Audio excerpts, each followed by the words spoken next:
Well, data from the Nordstrom 1 pipeline has confirmed that Russia has halved the flow of gas to Germany.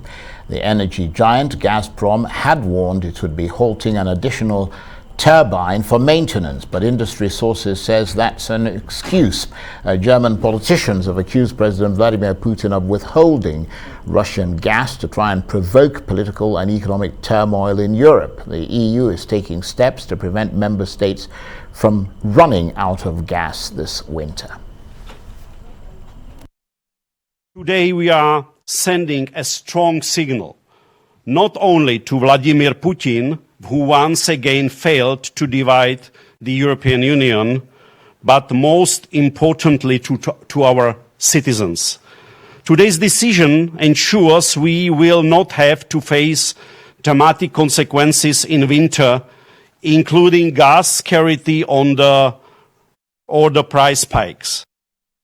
Dazu möchte ich Ihnen sagen, dass die Bundesregierung... In this regard, I would like to tell you that the federal government has taken note of the renewed reduction of gas supplies by Gazprom and is monitoring the situation very closely. The supply contracts are not being honored at this point in time.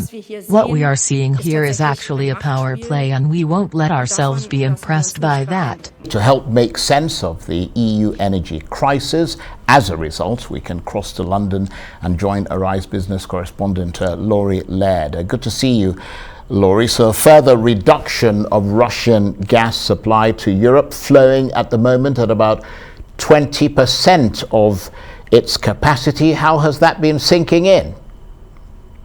And I'm so glad that you clarified that, Charles, because you're absolutely right that Russia has halved the amount of gas flowing through that key pipeline, the Nord Stream 1 pipeline. But that still takes us to 20% the capacity that we saw at the beginning of the conflict. So while it's halved from a very low capacity anyway. And we have had so much warning of this. Russia has threatened this for almost a week. And yet gas prices are still up 14% today. They've been up in double-digit figures over the past couple of days. So we're looking at gas prices at the moment at an incredible 10 times where they were at this time last year. It's an insane appreciation in the price of gas. As we mull over, Laurie, the reasons for this cut, I mean, is anyone in any doubt now as to the insecurity of the supply of Russian gas? I mean, because the big question obviously is, can businesses and people in Germany and other affected areas of Europe cope?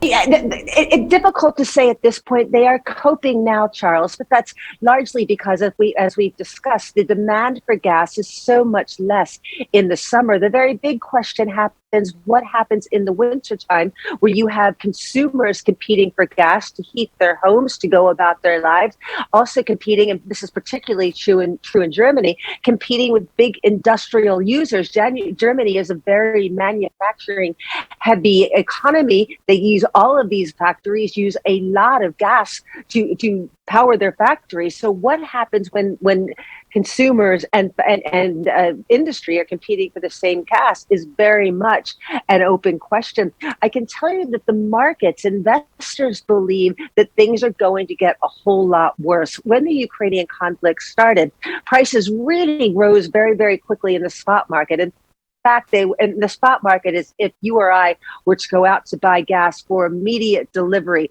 that is the price that we would pay. Now, right after the invasion at the end of February, spot prices rose very, very high. In fact, even higher than they are today. But prices for delivery in the future were much lower. And that suggested that investors and buyers of gas thought that this would be the conflict in Ukraine would be a temporary thing. Any interruptions to gas flows would be very short-lived. And in weeks or months to come, things will get back to normal. That's not what we're seeing now. So we have spot prices at very, very near record high levels, yet futures prices, so there's prices for delivery somewhere down the road, are even higher. That tells you that people who buy gas, both investors and people who buy it for longer term use, think that prices are going to get higher in the future. They think that this conflict in Ukraine and any interruptions to gas supply will be long lived. It said, Laurie, that this will only add to inflation. And speaking of inflation, the world's most influential central bank is about to pronounce on interest rates. We've got less than a minute. Absolutely, Charles. Coming up very soon, just at the top of the hour, the Federal Reserve is going to talk about how high they're raising interest rates. The betting is between 0.75 percentage point and a full percentage point. The Fed has not raised rates by a full percentage point in decades. And again, we tune in at the top of the hour for Rise Exchange, and we'll have a full analysis of that Fed decision. And the reason is because inflation is heading toward 9% in the U.S., highest in 40 years. Laurie, thanks very much indeed. Laurie Laird, a Rise business correspondent, talking to me there from London.